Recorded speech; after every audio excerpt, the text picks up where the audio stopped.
every day is a blessing to me.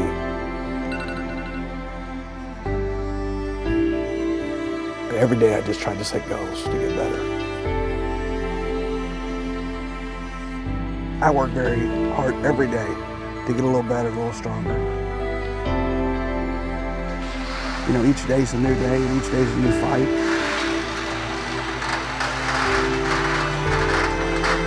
It's the first step to the next day. I have my limitations. I'm told over and over again I shouldn't be here. 1% chance.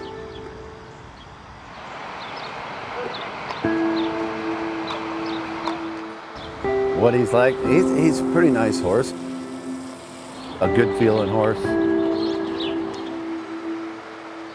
He's all about attention. He is a talented horse.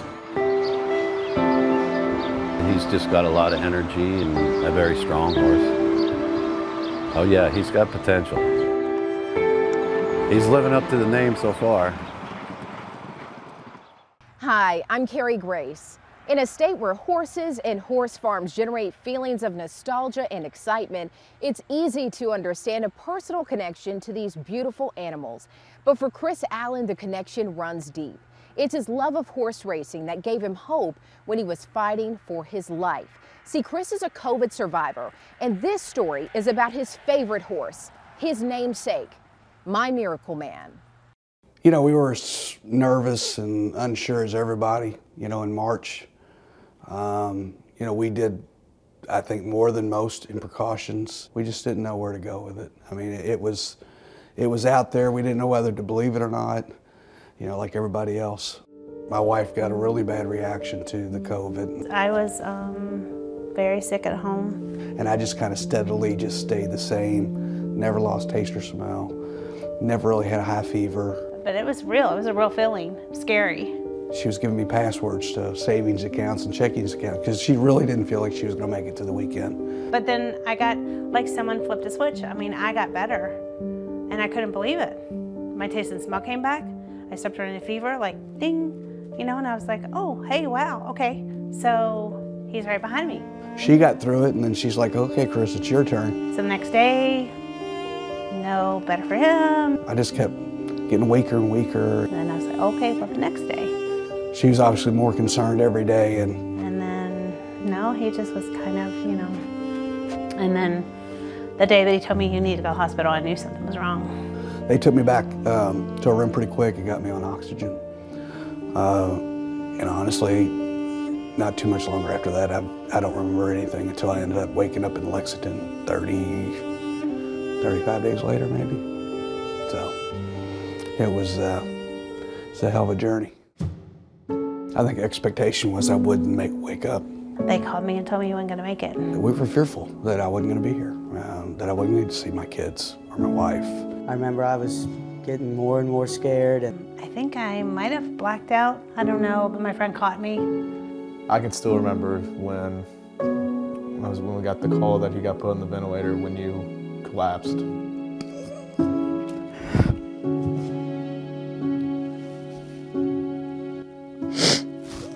I didn't know what to do.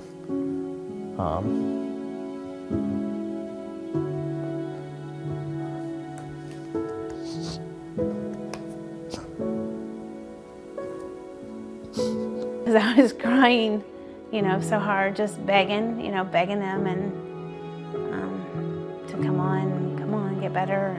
And then it got really hard. It's a feeling of being sad because obviously he's in the hospital and, you know, I can't be there. Some days we just thought he wasn't going to be here. Lots of days we thought he wasn't going to be here. And again, so many ups and so many downs. I can't do anything. Why is this happening to my dad? I knew I had my routine of praying at night. I had a game plan going every single day. Every day when they would talk to him, they would tell him about their day, you know, so he would know what's going on, and I just wanted him to come on, this is what you're missing, so come on back. But every day they would put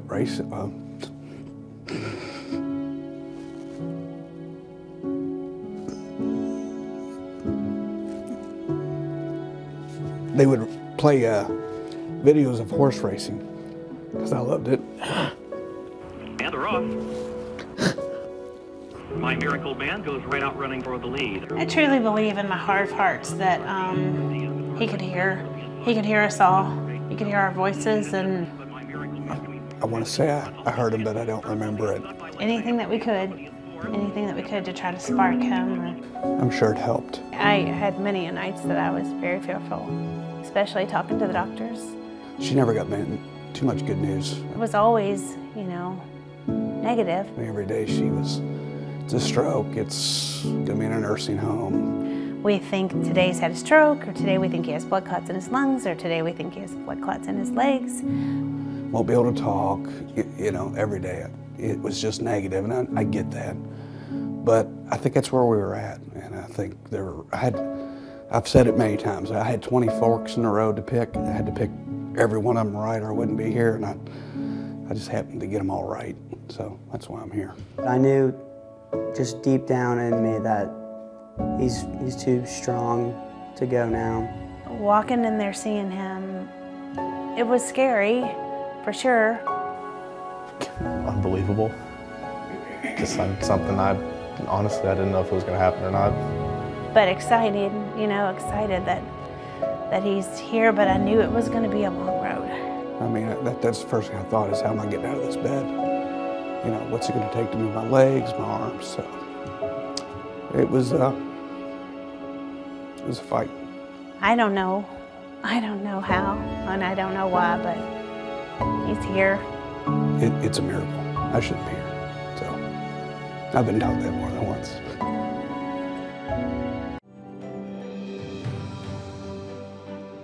The next part of our story brings us here to the Center Racing Barn in Louisville, where Chris met a horse in need of a name.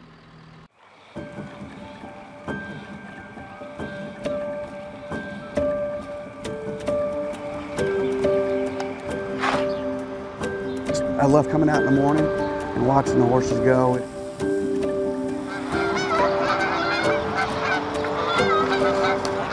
They love to run. They love to be on the track.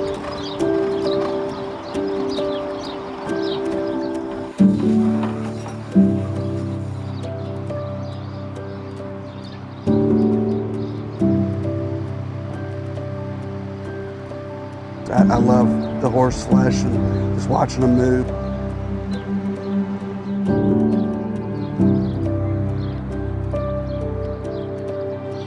It's been a passion of mine, so probably since freshman year of college.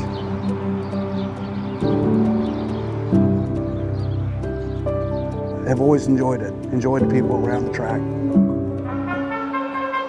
Chris loves all the horses. I truly believe that is part of the reason I'm here.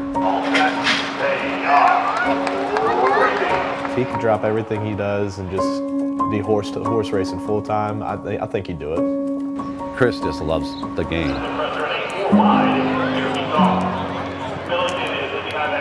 Fun to be able to see him smile. It makes him very happy. Horse racing makes him happy, so. So I was in Lexington, still coming out of the coma or induced coma. And we have a dear friend that has been keeping up with my wife during this whole time. And you know, he suggested that he was going to go down to the Ocala sales and buy a horse. And he wanted me to name it. Well, of course, I'm in a coma. That's not going to happen. So my wife, adamantly said, look, I'm living this. I want to name it. Immediately, she said, My Miracle Man. My Miracle Man. My Miracle Man.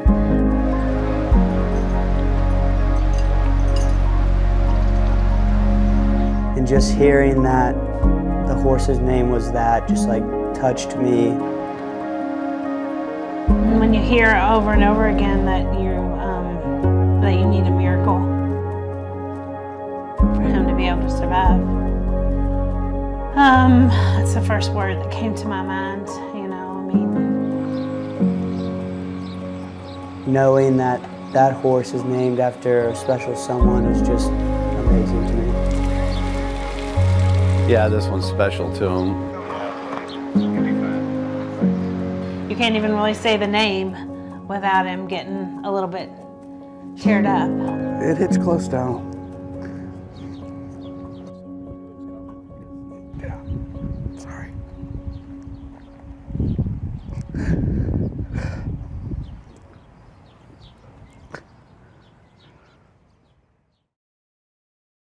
Even as time has passed, it's easy to see how the emotions of Chris Allen's COVID battle still linger under the surface as he lives each day with a greater appreciation for life. When we come back, My Miracle Man faces his own life-threatening setback.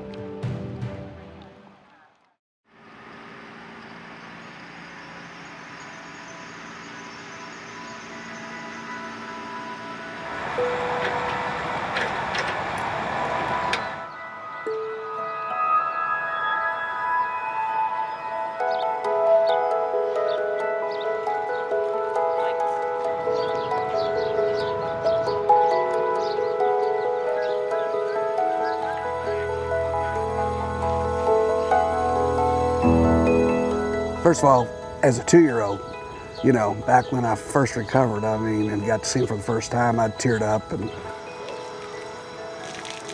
you know, he's a beautiful horse. He's a little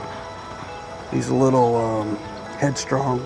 He was a difficult 2-year-old, and he was quite a handful to try to get him to relax. So go give him hugs. I'm not that brave yet. You know, he's a good feeling horse. Doesn't really do anything wrong. He's just got a lot of energy and a very strong horse. We were ready to go to the races, and he just kind of was a little off, so we gave him some time off in the winter. About 2 weeks after we started him back, and he started going off behind. Developed EPM. It's a parasite that affects the horse, and it attacks the spinal cord, and they kind of lose their ability to know where their legs are going. You know, that in the old days was a death sentence. Years ago, it was pretty debilitating injury, and they rarely come back from it. And immediately got him on the medication needed to hopefully get him back somewhat normal. We give him a 30-day treatment. Each day went by. The exercise riders kept telling the trainer that I don't know about this miracle drug you keep talking about, but I'm not seeing it. Within about 2 weeks, you could see him just starting to respond. And then eventually, about 10 days in, she came back and told Dan Sainer, the trainer, that whatever you gave him worked. I feel everything I need to feel on this horse. His back end is perfect. He was back to his old self.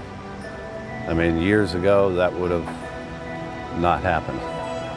You know, this is where we're at today. He's incredibly talented. He shows it in the morning, you want to see it in the afternoon. And he brought that talent here to Churchill Downs, where he ran his first race. It was built up. I mean, I was getting phone calls.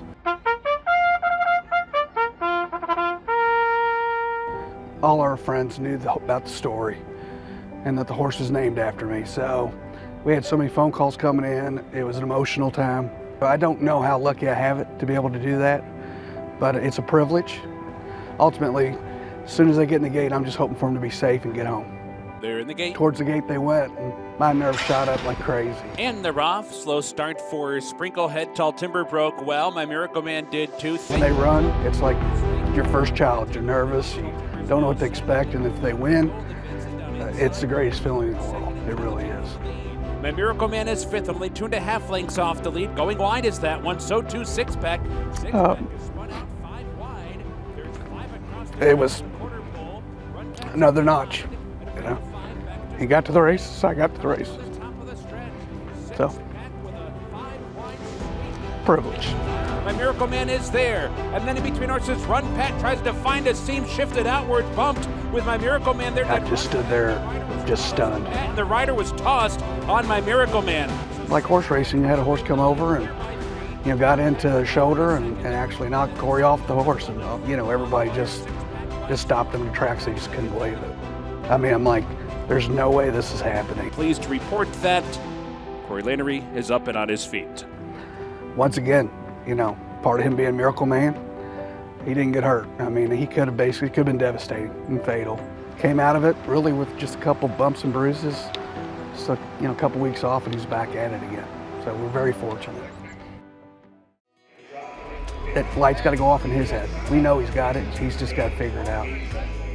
We're all trying to get this win, you know, but at the end of the day, it's It's a love of the sport. It's the situation on where he was named, why he was named. So he doesn't have to win to prove anything to us. We love it for the sheer joy of it, and it'd be a great way for him to, continue with a career. But if he never wins, it's not going to be anything but a miracle that he's still here, and of course I'm still here. So it's a win-win regardless of how he runs, how he finishes. One of the many times we spoke with the Allens was on August 19th, 2020, the day Chris rolled out of the hospital and headed home after his 75-day battle with COVID. His fight has given this family a new appreciation for each day. The virus is real, but if you get it, don't lose hope. I never had a negative attitude, ever, and I think that pulled me through a lot. I said a lot of prayers. And the people around me were very positive. To me now it's fear. I mean, I know what it did to me. I still am scared. I just want to get done with it. I mean, it's still scary. Obviously, there's a lot of people in the world, and a lot of people are still getting sick, so you gotta keep being safe as you can, doing what you have to do. I'm so tired of what it's done to us and to everybody else. I'm sick of it. All we're trying to do is tell people that, it may not happen to you, but it is going to affect people in your lives or yourself or your family. So if you want to protect others, then you need to protect yourself. For this to happen to him was just such a shock. So just know that it's very serious and it can happen to anybody.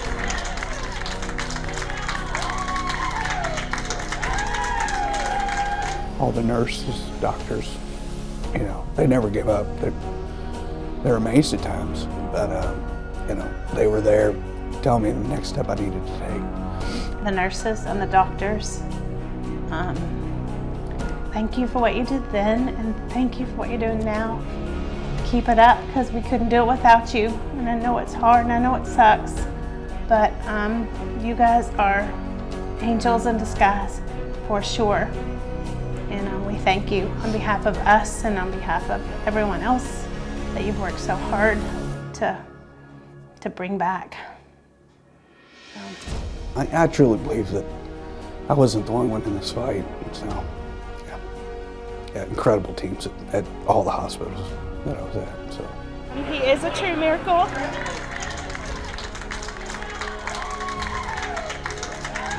We've lost a lot of really good friends to COVID. And it's real. I survived it, and I don't know why. And others didn't. I don't know why. But it's truly because of the support. I mean, the prayers that came out, they're countless. Friends and family in your lives is the most important thing ever. I mean, it really is, truly is. And I would never have made it through without them. It just brought everybody back, and I don't know what my wife and kids went through, but I know how much support they had. But that's incredible. Our outlook on life now is just, we can't take life for granted. Life is a little simpler. It's not so serious. I have my moments. I get my old self back. It's insane how much he just loves life now, and it's incredible. I get to see my kids grow up.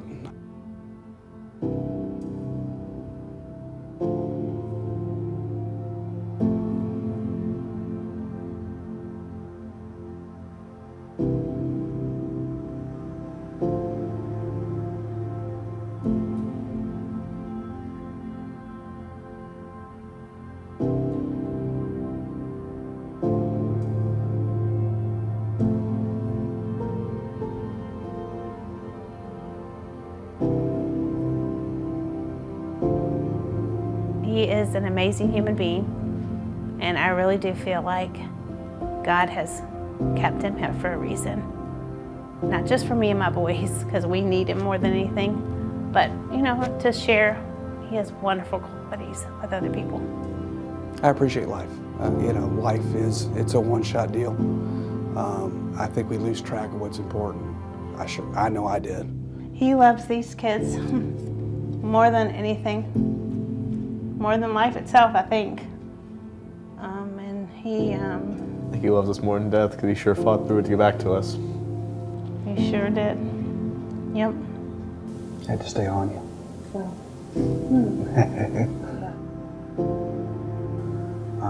I said if you could be where I'm at today and not have to go through what I went through or put my family through, I'd tell everybody to line up. We are probably some of the luckiest people I've known.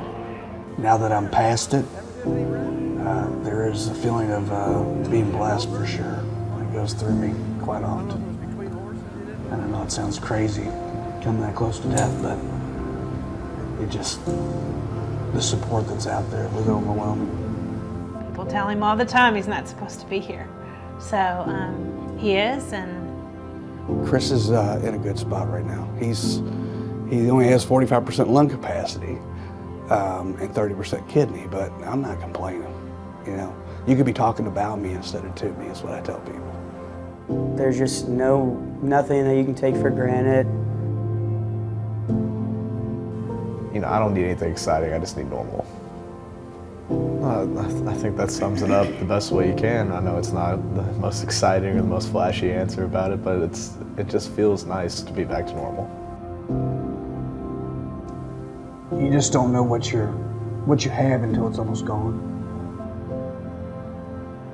our family has been very blessed. It's a wonderful feeling to know that you've got a second chance.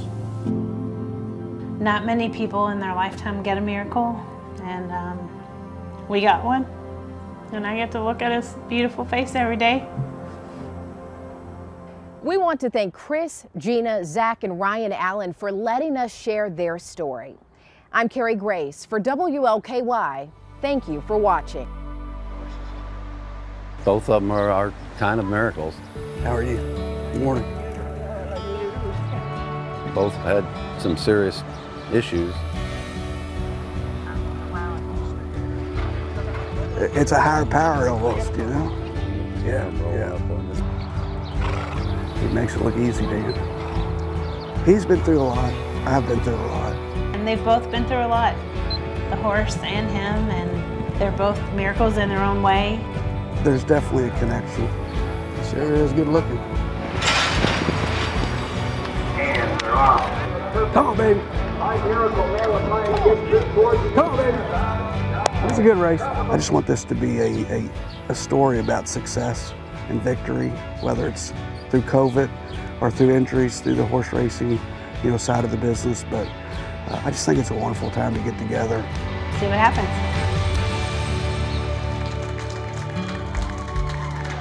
We're both kind of miracle men, so it's a great story.